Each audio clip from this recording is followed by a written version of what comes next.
Cada miércoles, Acción 10 en la mañana, debate, orienta, denuncia. Todos los miércoles tenemos un compromiso con usted en defensa de los consumidores. Qué bueno que pueda continuar con nosotros. Hoy en nuestro segmento en Defensa a los Consumidores vamos a hablar acerca de dónde deben de estar los medidores de energía en la altura adecuada, las consecuencias y los reclamos de que estos estén a la vista o no estén a la vista de los usuarios. Para hablar del tema se encuentra con nosotros el abogado Juan Carlos López, especialista en estos temas. Bienvenido, gracias por estar aquí en Acción 10 en la mañana, Juan Carlos. ¿Qué es lo que dice la normativa? ¿Dónde deben de colocarse los medidores de energía? Buenos días, Michelle. Buenos días al público del Canal 10. Mira, justamente el tema de los medidores, considero que es el tema prácticamente medular del sistema eléctrico.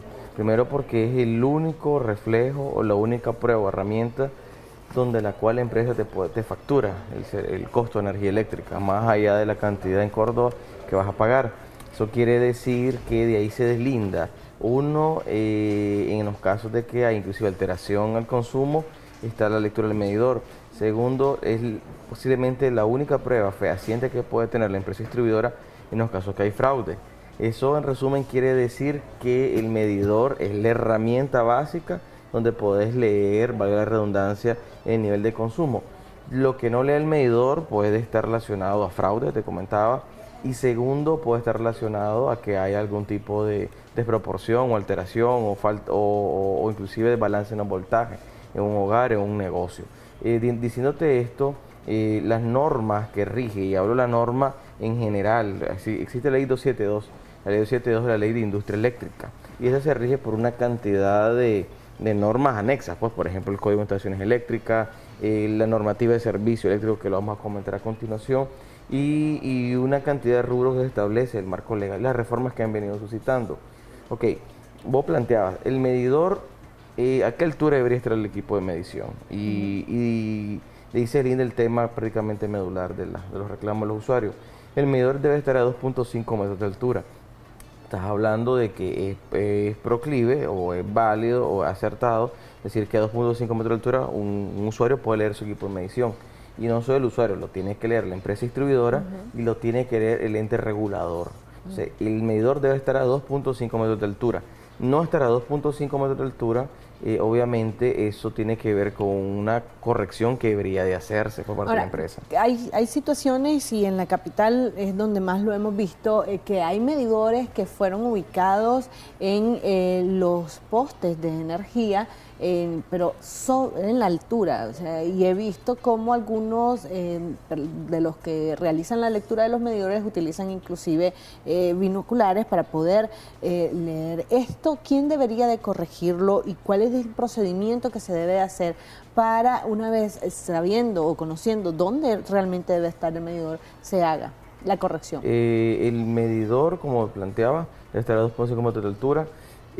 Eso que comentas vos acertadamente, eso fue un proyecto que se hizo prácticamente más de 12 a 13 años. Este fue un proyecto piloto para 8 barrios, entre 8 barrios eran considerados como asentamientos. Y esos asentamientos, el problema era de que había mucho fraude eléctrico.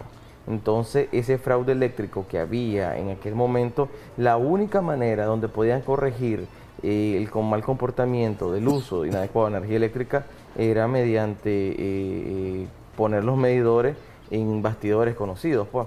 Estás hablando de que los bastidores son modelos como redes chilenas, como se le conoce, y donde los medidores van a estar en un lugar donde el usuario no iba a tener acceso.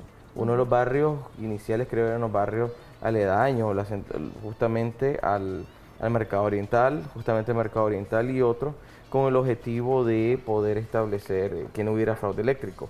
Eso fue un proyecto piloto. Lo que pasa es que el Ministerio de Energía y Minas le dio cancha abierta a Disnorte y al INE para que se ejemplificara o se replicara a nivel nacional, violando la normativa de servicio eléctrico.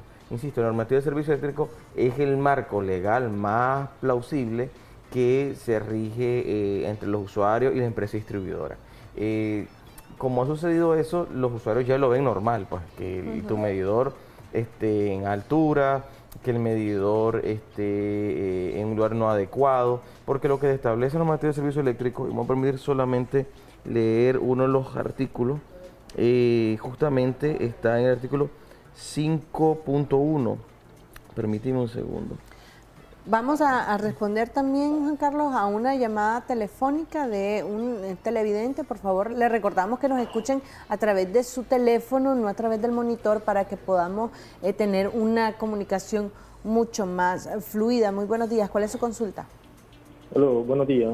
Sí, mi pregunta era para el especialista. Aproximadamente hace como unos 2 años, en la casa donde mi mamá le cortaron la energía, porque un mes vino elevada la tarifa. Pues ellos pagaban casi aproximadamente 200 gordos, 250 así mensual, pero en un mes, al siguiente mes vino de 1.800, o sea, casi el doble, y no habíamos, ella no había comprado ningún electrodoméstico, siempre normal, y resulta que fue a hacer el reclamo, pues le dijeron que iban a rectificar eso sobre el medidor y todo eso. Al siguiente mes iba a salir normal, dice, pero que va, al siguiente mes le vuelve a salir de nuevo 1.800, casi 1.900. Entonces hicieron un arreglo de pago. Dice, usted hace el arreglo de pago, ya lo vamos a ir a reparar, todo bien, pero que va, casi 3 meses seguidos la misma situación. Y ahí casi se le hizo una cuenta de 5.000 gordos. Pero entonces vino y hicieron el arreglo, pero al final, pues, como la economía, pues todo eso, mi mamá quedó mal pues con el pago, entonces le vinieron a cortar la luz. Resulta que al cortarle la luz se pasó, siempre el medidor, el recibo de la luz, le ha venido como 50, 80 Córdoba. O sea, mi pregunta es, ¿por qué razón si ya está cortada la energía llegan siempre con el factura a cobrarle a ella? O sea, no entiendo yo, si ya está cortado, que yo sé hasta ahí nomás pues llega, porque ya no está consumiendo ninguna energía, pero siempre mensual le llega su colilla, su recibo pues de luz. Esa es mi pregunta. Hasta ayer, el día de ayer, miré que a febrero del 2020 llegó el recibo de luz de 65 Córdoba, pero si eso hace como 2 años, le cortaron la luz, ¿cómo le va a estar siempre? Y tiene supuestamente una deuda de 9.000 Córdoba. Pero si todo ese tiempo ella no ha tenido energía, o sea, no entiendo por qué razón ella tiene que ir a pagar eso, incluso hasta el mes de ayer todavía le vino el recibo. Sí, esa era mi pregunta. Buen día. Muchísimas gracias por su consulta, Juan Carlos. ¿Qué le podemos recomendar a esta persona? Mira, en el caso del señor que está planteando, normalmente hay un rubro que se conoce como comercialización, un rubro que se conoce como alumbrado público. Es probable que en ese rango existan esos 2 rubros y va de 0 a 25 kilowatts, depende del tipo de tarifa. Estoy pensando en el tipo de tarifa T0, que es domiciliar. Entonces él va a pagar como 20 y en otro 25 Córdoba, y entre la comercialización y regulación INE, que es el 1%.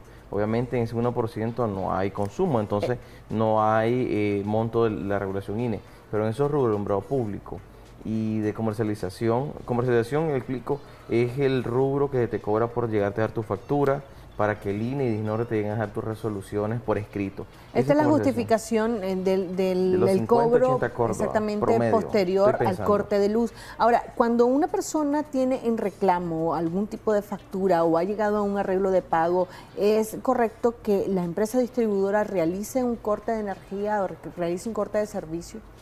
Si hay un acuerdo de pago, salvo que hay un incumplimiento de pago y que pasó la fecha de pago y se tiene que notificar 5 días antes de la fecha de corte, eso del día de corte. Segundo, en los casos de que la gente o el usuario tenga un efecto de reclamo, pues jurídicamente la ley te establece de que no se te debe de aplicar ningún tipo de corte. Por eso cuando vas a reclamar y lo haces por escrito, la empresa te da una constancia de reclamo de forma verbal, donde te dice que eso es válido para que no te suspendan el servicio mientras hay una respuesta de la empresa distribuidora. Lo mismo pasa en el ente regulador. Y eso es sumamente importante. Mira, y con el tema de los medidores, como estábamos hablando, voy a leer rápido lo que dice la normativa de servicio eléctrico, el artículo 531. Recordemos que es una normativa meramente técnica, y lo que establece, dice, localización de los equipos de medición. y esto lo dice literalmente: el cliente deberá proveer sin costo para la empresa de distribución un lugar apropiado y de fácil acceso en la pared exterior de la edificación a una altura máxima de 2.5 metros. O sea, esa es la altura máxima, no puede haber de altura diferenciada, y a una distancia adecuada para la instalación de los equipos accesorios de medición. Y al final dice, para la empresa, los equipos de medición y sus accesorios serán sellados por la empresa distribuidora para el control de los mismos y no podrán ser intervenidos por el cliente consumidor o por tercero. Después hay otros articulados que hablan del tema de la revisión, etcétera. Tenemos una llamada. Tenemos una llamada telefónica que nos gustaría que respondieras. Muy buenos días, ¿cuál es su consulta? Sí, buenos días. Yo quería consultarle, desde el mes de octubre mis recibos me salían entre 500 y 600 córdobas. El mes de noviembre comenzaron a salir de un solo 1.900, 2.000 córdobas.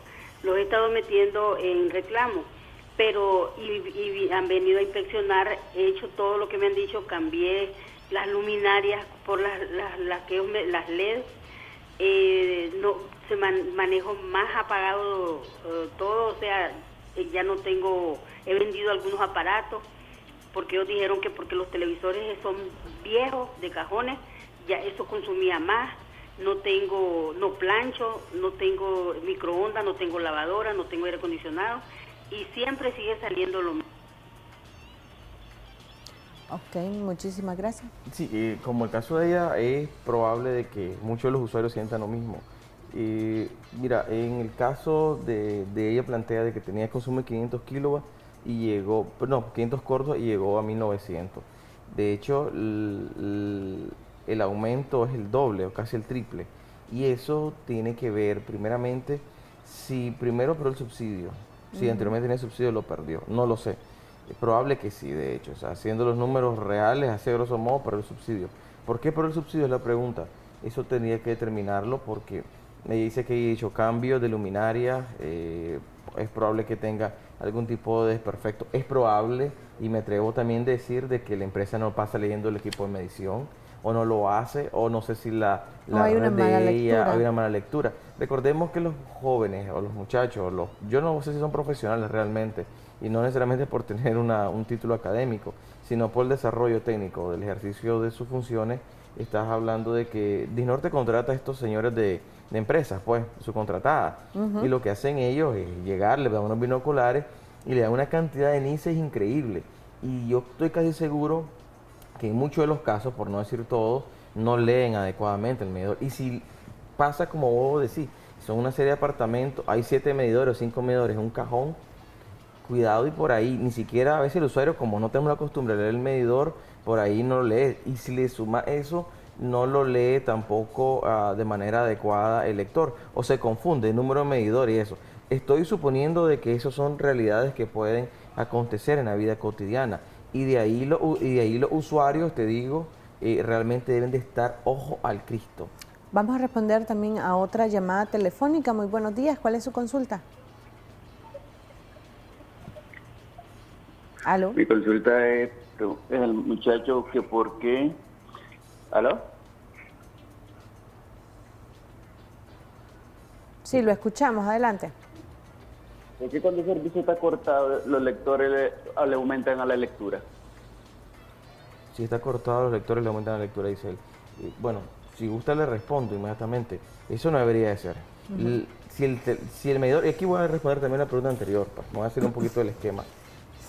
Un medidor que esté cortado, lo único que te va a facturar es un rubro que ya está en tu contrato, y decía comercialización y alumbrado público, y eso es relativamente un porcentaje, porque te lo reconoce el valor agregado de distribución, que es un rubro indexado en la facturación, y lo que es el BIR, que es otro rubro indexado en la facturación. A lo que quiero llegar es que cuando hay un servicio que esté cortado, lo adecuado, si el usuario, como el caso que llamó anteriormente, no sé si utiliza energía eléctrica, porque si utiliza energía eléctrica estando cortado, realmente está cometiendo un fraude considerado por la empresa distribuidora y por la legislación. Si el medidor está cortado y el usuario dice, mire, ya no quiero nada con Disnorte, me voy de la casa, etcétera, porque hay casos que suelen suceder, entonces todo ese cúmulo de facturas, de consumo que le va a leer el lector, como dijo el señor que normalmente llamó, no es adecuado. Recordemos de que si no hay lectura en el medidor, no es que antes este cliente consumía 130 kilovatios, le voy a poner 130 kilovatios porque ha sido su consumo y posiblemente no está marcando. Eso es un consumo ilegal, eso a veces le conoce como consumo estimado y si hay medidor es prohibido legítimamente y la empresa está obligada a refacturar y el ente regulador también. Ahora, ¿cuál debe de ser la lectura adecuada del medidor para todas las personas que aún no conozcan cómo se debe de leer y cuál debería de ser la conversión? La empresa que realiza la lectura de los medidores generalmente te dejan una colilla con el número de kilovatios que consumiste en el mes y te hace la comparación con el mes anterior. Sí, debe haber una resta, de hecho, del consumo actual menos el consumo anterior. Eso te tiene que dar la cantidad en kilovatios. Yo solamente quería cotejar algo, Michelle, antes de cerrar el segmento ahora. Es que hay algo de que la gente a veces dice, mire, llegó la empresa y me va a cambiar el equipo de medición. La normativa, esperemos que todavía se respete en Nicaragua para los consumidores, es que el servicio eléctrico, es que te establece de que para que te haga un cambio de medidor te tienes que notificar 3 días antes. Aquí llega la empresa y avalada, se baja y te hacen cambio de medidor. Sin consulta. Más que consulta, te tuvieron que haberte informado 3 días antes. Y dice la normativa de que si te van a cambiar el medidor y no estás, te tienen que dar un medidor alterno sin necesidad de cambiarte el equipo de medición, porque eso es adecuado. Lo que pasa es que aquí se ha hecho costumbre y el usuario, pues desconocemos nuestros derechos y te llegan a cambiar el equipo de medición y listo, no estando las personas. Entonces, yo solamente aconsejo, lea su equipo de medición. Si su equipo de medición, y la lectura es de izquierda a derecha, eso es indubitable. De izquierda a derecha te va a traer tu consumo en kilovatios diario, semanal, mensual, cada hora, etcétera. Lo que yo recomiendo es que si su medidor está en bastidores, solicite a la empresa. Y si la empresa le dice que no, meta su escrito, revisión, apelación al INE. No se canse, porque eso es una práctica ilegal que ha cometido la empresa distribuidora y el ente regulador. Lo que es el INE, pues lo ha permitido. Solo un comercial rápidamente. Nosotros estamos volviendo a visitar mercados capitalinos, justamente pues por el tema de optimización de recursos. El objetivo de visitar los mercados es atender las quejas de los comerciantes, a menos problemas que tienen con energía eléctrica, con otras regulaciones que tengan, y darle información, pues material un poco informativo para que conozcan cómo leer su medidor, cómo leer su factura y darle asesoría gratuita a los usuarios. Estamos en el mercado Güemes el día de hoy miércoles y el día de mañana jueves, a partir de las 10 de la mañana. Perfecto, muchísimas gracias Juan Carlos por esos comentarios y hablando alrededor de estos temas que aún continúan afectando a muchas de las poblaciones.